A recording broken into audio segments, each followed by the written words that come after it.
Welcome to the Respectful Divorce Podcast. If you're considering a divorce, it's important to know that you have options for how you divorce.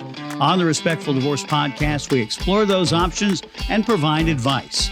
I'm your host today, Tim Crouch, and we're talking with a member of the Florida Academy of Collaborative Professionals, Carlos Gutierrez. And we're doing this in advance of Divorce with Respect Week, which is coming up the first week in March. Carlos, thanks for being with us today. Thank you, Tim. It's been an honor to be part of Divorce with Respect Week, and thank you for having me on the show. So when we think about divorces, we think about the attorney. We sometimes thinking about the divorce coach or the mental health professional that's helping or divorce financial professional. You're not any of those things. What do you do in a divorce? What do you bring to the table? Well, let me take a step back and say first, I'm the current president of the Collaborative Family Law Institute. So in the intro, we're doing this for the Florida Academy of Collaborative Professionals, which obviously encompasses the whole state and all of those collaborative practitioners. But in the Miami region, I am the first real estate broker, to answer your question, to be president of the Collaborative Family Law Institute.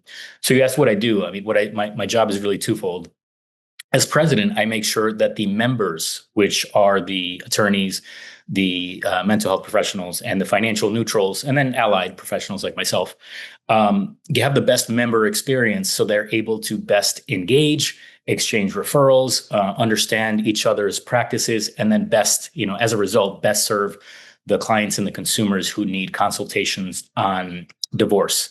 What I do, the second hat that I wear is, like I said, as a real estate broker. So I do the consultation of, what's the value of the property, whether, if it's a collaborative process, the entire team, including the couple, are going to discuss what do we do with the proceeds? Do we sell it? Do we keep it? So I give the consultation on that. And, if it's non-collaborative and it's, something like a litigation, I let you know how much you're fighting over. So I do the valuations. I consult on the marital settlement agreement so that it takes into consideration the real estate that may be involved in the separation of the family's assets. And, if the time comes, I hope they think of me when it's time to sell it. So you are involved in the collaborative process, but you also get involved in litigated divorces, right? Yes. And that's a really good point. I'm glad you bring that up because it's helped me see the contradiction of how nasty a litigation can become, whether it's divorce or civil, but let's just say in this case, a litigated divorce versus the most gentle, amicable, collaborative divorce. And been in the real estate industry since 2003 and focusing on legally complex situations like divorce since 2009.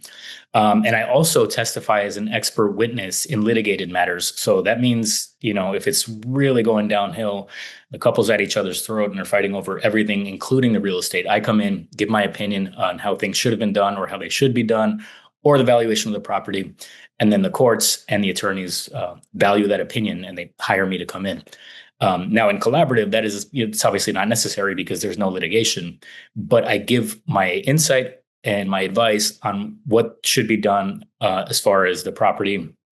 If they want to sell it, if they don't want to sell it, that's a whole other route. But if they want to sell it, I help consult and try to stay ahead of the obstacles so that, I can see a problem way down the line. So I can give them advice from the beginning to avoid that. So to answer your question, yeah, I've seen the worst of the worst in litigation so that I can kind of guide them towards saying, hey, speak to your attorney, speak to your mental health professional or your financial neutral, and let's consider a collaborative divorce because I've seen that be so much more effective and healthy. So you are in a litigated case, you're hired by one side. In a collaborative case, you're a neutral, right? Right. If I'm testifying in court, I'm definitely hired by one side. And it's my job to understand the fact pattern of the case and say what could be done better to have a better outcome for this one client. Now, if I'm hired to sell a house in a litigated divorce, then I just sell the house and I have to communicate equally and fairly to both parties, and not only the parties, but their attorneys. And I'm impartial and unbiased in that circumstance. But in a collaborative, I am not. I am part of the team in a sense that I give the feedback that's needed. I work directly with the clients, treat each one of them, fairly, and I communicate the way they want to. Sometimes in a collaborative matter, the couple is okay speaking to each other. I'll do the valuation of the property, and they're both there, and that's okay. And then there are the times where they're like, we're doing this collaboratively, but we still want to keep things separate. And then I'm fine communicating with one of the parties, one of the clients, and then the other client. And then it's just really, it boils down to how well you communicate with everybody, how they want to be communicated with. And in most divorces, the house is the biggest asset, and probably some of the most difficult decisions have to be made around the house. Yes, not only the difficult decisions, but I'd say the most impactful decisions.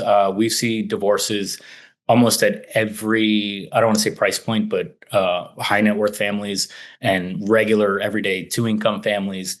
And most of the time, the real estate is the most valuable and the most important asset to sell to help finance their lives to get them to the next phase. Even in high net worth situations, it's just more property. It's more expensive house or more investment properties to go along with any of the other assets that are tied up in the divorce. But it's always a very important consideration. So at what point should somebody get you involved in their divorce case? Well, almost like anything, earlier is better. But I think the first move should be, if you haven't already spoken with your mental health professional and you're getting counseling through this, the attorney is the natural first step. Sometimes they come to me and they ask for evaluation. If I already have a relationship, they'll say, we get these monthly evaluations by email that are just kind of, we know it's a system, but we need you, an expert, a human, to look at the property and give it a value. Now, sometimes they'll tell me that, we need to move or something like that. Or if there's trouble with the relationship, maybe they'll tell me, but it's rare in that instance that I'm the first to know. The typical thing is for the attorney to be the first to know. And then the attorney will bring me in, hopefully, for the attorneys out there, try to bring me in before the marital settlement agreement is written. Because once it's set in stone and written and agreed upon, it's very hard to go back and massage things that contemplate the real estate. So I can see a problem from the very end and work backwards and say, don't forget, you're a family lawyer, you're a financial neutral. They don't think and contemplate the real estate the same way that I would, having seen these hundreds of times. So I can go through a long list of things that are potential problems, and I won't bore you with those, but I've seen them all. So I know how to work backwards and try to avoid them. And just give you one example. It's typically a couple that is selling the property. And if one is occupying, they're usually the more comfortable one there. They don't necessarily feel like, uprooting their things and moving, changing their expense pattern. So they can potentially make it difficult for me to sell because they're comfortable.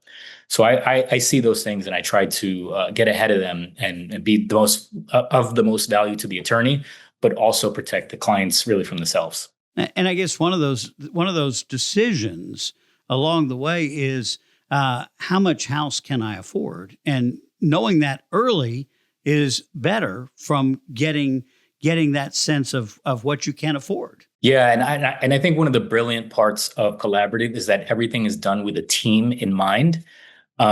So I can give them some advice on what they can afford on the outbound.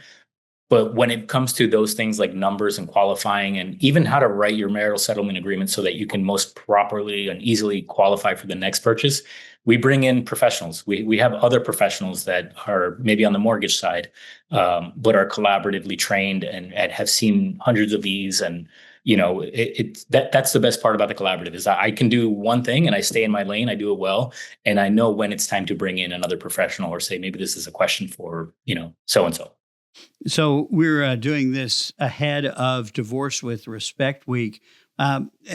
What should somebody expect during Divorce with Respect Week? Well, I would love to answer that question on two tracks. One for the professionals who touch in the divorce world in any way, whether it's an attorney, financial, neutral, mental health professional, allied professional like me that does real estate. We also have members that do valuation on boats, on jewelry. Our vice president is a education professional for kids with special needs. So any professional who touches in the world of divorce, we want you to volunteer for Divorce with Respect Week. And what you'd be volunteering for is 3 30-minute pro bono sessions to give a consultation to a consumer, somebody who's been thinking about divorce and may have questions. So that's what we look for in our professionals. It helps you get out into the world and keep talking about collaborative.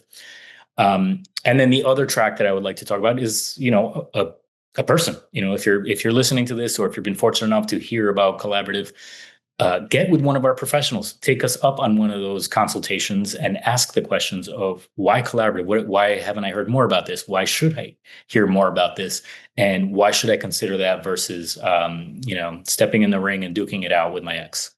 Yeah. And probably two other things. One is, it is not just Divorce with Respect Week in general. It is Divorce with Respect Week in Florida. You've been able to secure a proclamation declaring it to be Divorce with Respect Week. Yes. So for the second year in a row, I actually just left the meeting a couple hours ago. Senator Ana Maria Rodriguez, fantastic champion for families in Florida in general, has focused a lot of her career on protecting families' ability to live the American dream and buy real estate, own real estate, and have their rights protected. And she has, in that spirit, become a champion for collaborative divorce. So she had a proclamation declared last year, as well as sponsoring one this year, proclaiming throughout the state of Florida Divorce with Respect Week, as you said, March 1st through March 8th. And she has been a champion at the Florida level. So we're hoping this reaches all corners of Florida, all people who are interested in learning more about it, and all professionals who have a curiosity in practicing collaborative divorce. Matt. And Carlos, if somebody wants to get a hold of you and talk with you about some of those kind of real estate questions, what's the best way to do that? We're on social media everywhere as GG Miami RE. It's just an abbreviation for Gutierrez Group Miami Real Estate. We also have a little bit of presence on Instagram in our collaborative group. It's Collaborative Divorce Miami. That will eventually find me.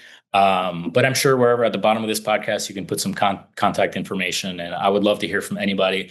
And as I said, I'm the president of the Collaborative Family Law Institute, so it doesn't have to be about real estate. If you want to touch any of the topics, I can connect you with any one of our professionals, and they can answer the question. I can guide you to the right place to go and get all your questions answered. Okay. Carlos Gutierrez with us today on the Respectful Divorce Podcast. For those of you watching us online, thank you for joining us today. This important programming note, Divorce with Respect Week is coming up March 1st through 8th, 2026. During Divorce with Respect Week, you can talk with divorce professionals, lawyers, divorce coaches, divorce financial experts for free to learn more about the divorce process and your options. Simply go to divorcewithrespectweek.com to find a professional near you. Divorce with Respect Week, March 1st through 8th. And once again, that website, divorcewithrespectweek.com. I'm Tim Crouch for the Respectful Divorce Podcast, reminding you that collaborative divorce is a better way to untie the knot.